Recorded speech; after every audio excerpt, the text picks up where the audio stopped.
Welcome friends, welcome back to the kitchen, welcome back to Sunday morning and the old cookbook show. Today we're going to do a recipe out of this cookbook called Household Cookery Recipes. It's from the Northern Counties Training College of Domestic Science. Now, this was part of a series.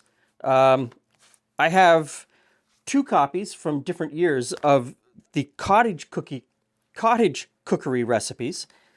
There was a third book called High Class Cookery Recipes. The idea was that, the cottage cookery was plainer recipes, a little more affordable. Household cookery was kind of middle class, and then, high class cookery speaks for itself. The recipe we're going to do today, I'm going to do because, one, it made me laugh.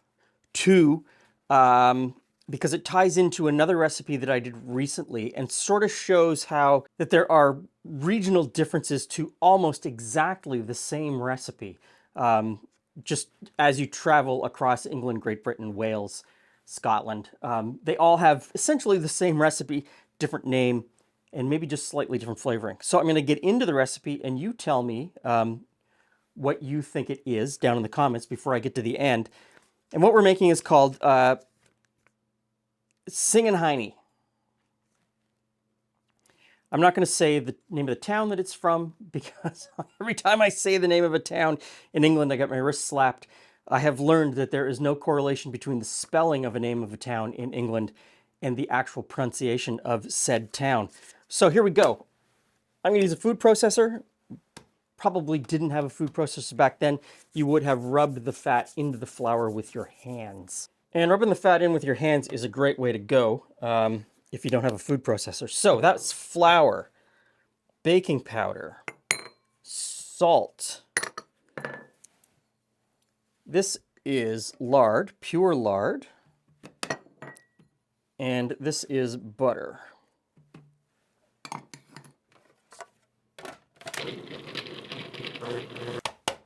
Food processor makes really quick work of it. So I'm going to put this into another bowl because there's a couple more ingredients we need to mix in. Next ingredient, currants. So we'll stir those in.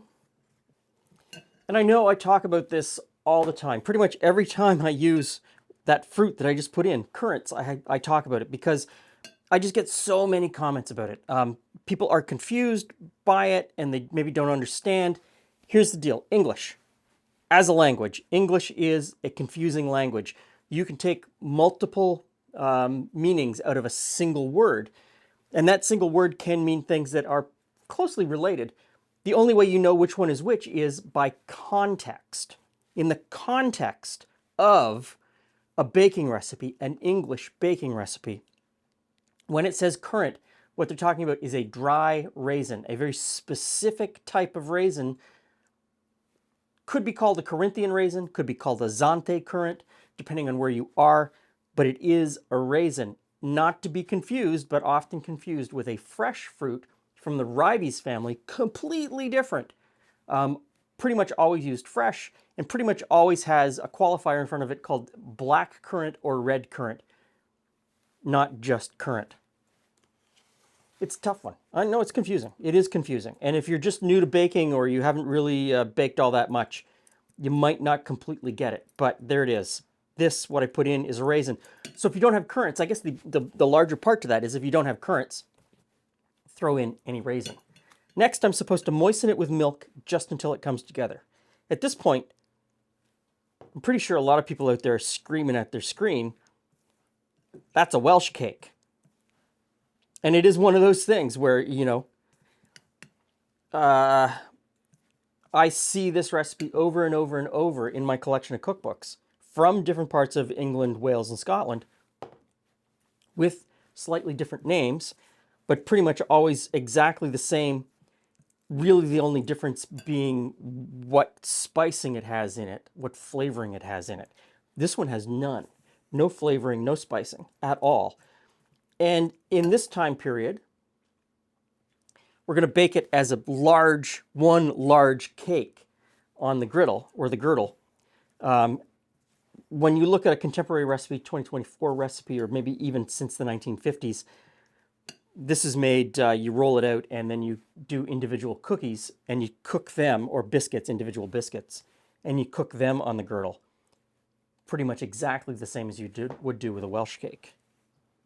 So while I've been mixing up the dough, I've been preheating this cast iron griddle. Medium heat, 5 on my cooktop, 5 out of 9. Now I'm going to put down just a little bit of flour on my bench. And get this out on the bench.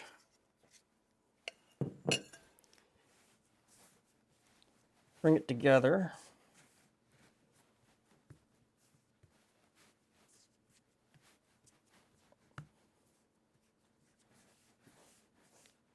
Okay, so roll this out. It says a 1/2 inch.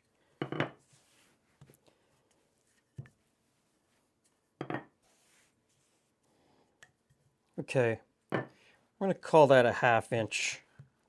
I think that's about it. Got to get that from there over to there in one piece, which I think is where, you know, if you use a cookie cutter or a biscuit cutter and cut it into rounds, it would be so much easier. But the initial thrust of this recipe is that you cook it as one large cake.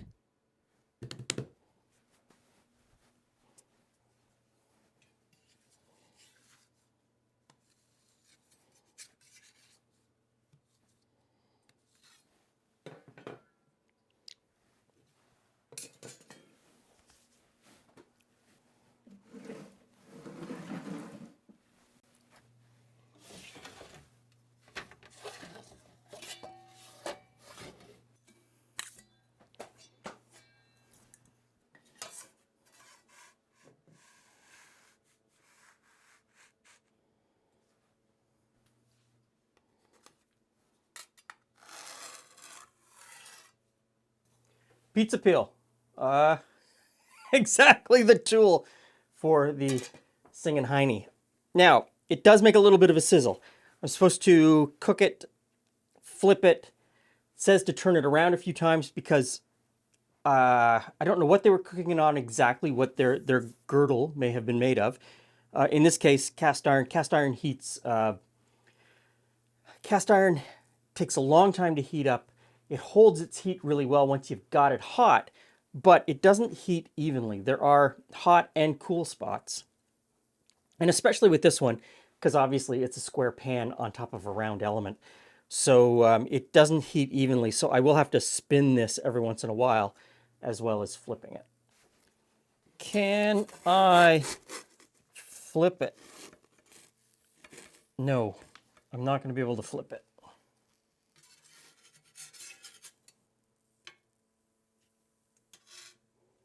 This definitely would have been easier with the biscuit cutter. I might have needed to add a little bit extra milk. I wasn't completely sure of the consistency, so I was afraid to put too much milk because then it gets sloppy and then you're fighting back and forth to add more flour. I do have a wooden pizza peel. So, use all your ingenuity in the kitchen. And there we go. Flipped. Okay, Julie's home. I am home. Hey, friends. Hey, Glen. Is that like a family-sized Welsh cake? How are we sharing this? Is this one mine? Oh, let me tell you my disaster story. It's like the Titanic in Well, here. and then I'm kind of looking at this tiny little peel, thinking to myself, we had a little tiny little peel. We had a tiny little peel. I had to even get out the full-size wooden peel so that I could flip it over. The amount of things that you have because you cook. Okay, so this is not a Welsh cake. Okay. It physically looks like a giant one, except the lack of sugar on top. This is... Did we just miss that step? no, it doesn't say anything about sugar. Okay. Can I start, though? Yes. It's a insert name of town, Singin Hinny. I think it's Tyneside. Tyneside. I know that there's a town in Ontario about an hour and a half sort of southwest of us called Tyneside. And people pronounce it Tyneside, same spelling, but I don't know what the English. You sure it's not a Hinny? It could be a Hinny, but it's spelled different over here. All depends on the origin of the word. Yeah. Right? I'm going to say Hiney, Okay. but who knows? It's not as sweet. It's more It is much. Biscuit? It is much more plain, isn't it? It like soda, not soda. Yeah, kind of like soda biscuits. says to split Oh, and butter. and butter generous. Oh, that makes sense. It's like a tea biscuit. That's the word I was looking for. Yeah. It's more like a tea biscuit. It's not as not It's as not sweet. as generous as I expected you to butter that. Mm-hmm. With that being said, it is a nice tea biscuit. Oh, disaster with my butter. Tea biscuit flavor with some raisins. It looks like instead of currants. You know, it is currants. Is it? They really expanded. Yeah. So it is. It is like a what my grandmother would make a tea biscuit. It's like a drop biscuit. Yeah. Really not as sweet as Welsh cakes, and it doesn't have an auxiliary flavor, any spicing like a Welsh cake would. No, it's more of it really is a tea biscuit kind of flavor that needs some jam or butter on it. Yeah. Yeah. With that being said, Now I would it is a doughy bread thing that I am willing to eat. yes, I will finish that, but I think if I ever made it again, I would cut it with an individual biscuit cutter. It says 2.5 or 3.5 or something like that. Yeah. Yeah, I have to stop. No more. Yeah. Okay, so complete disaster because I'd never seen one before. I'd never heard of one before. I'd never made one like that. You do need some specialized equipment. Or more talent. More talent. There could be a talent to it that we're not familiar with. A little extra You know? milk. I didn't put enough milk in. Yes. No, I wasn't flipping it because it would have gone everywhere. It really would have gone everywhere. Okay, so kind of a fail, but not really. We'll still eat it because it's really good. Because it's made and Yeah, I'm not yeah. wasting it. Thanks for stopping by. See you again soon.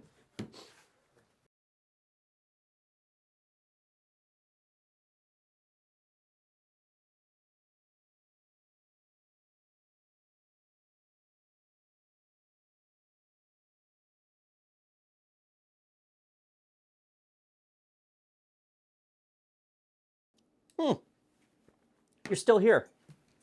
Since you're still here, let me tell you about Give Hope Wings. Last year, 2023, I flew in a charity fundraiser called Give Hope Wings that raises money for a charitable organization called Hope Air. And you, my viewers, donated $27,000 and really changed some lives, made a difference. You made a difference in people's lives.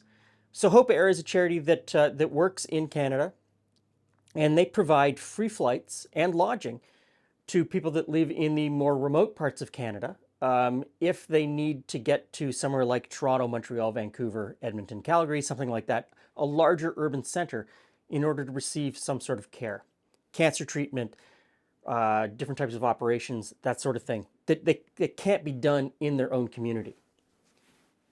The healthcare is covered by the Government of Canada. It is free. It's part of our universal healthcare. But getting yourself to that healthcare can be an incredible burden for people who live in those more remote communities where driving isn't practical or driving isn't possible, because we have a lot of communities in Canada that are fly in or boat in only. So that's where Hope Air comes in. They pair private pilots like myself with small aircraft to fly to these communities, pick people up, and bring them either directly to the larger urban center or to a larger urban center where commercial traffic is available. Commercial flights are available. And then from there, they cover the commercial flight to the larger center. Something that I definitely believe in. Having lived in some of those smaller communities in my younger years, I know how difficult it is, how isolating it is. And that you cannot get out when you need to sometimes. So I would encourage you, please, if you can, I will drop the link below in the description box. Take a look into Hope Air, and if you're able to, please help out and donate. Thanks for stopping by. See you again soon.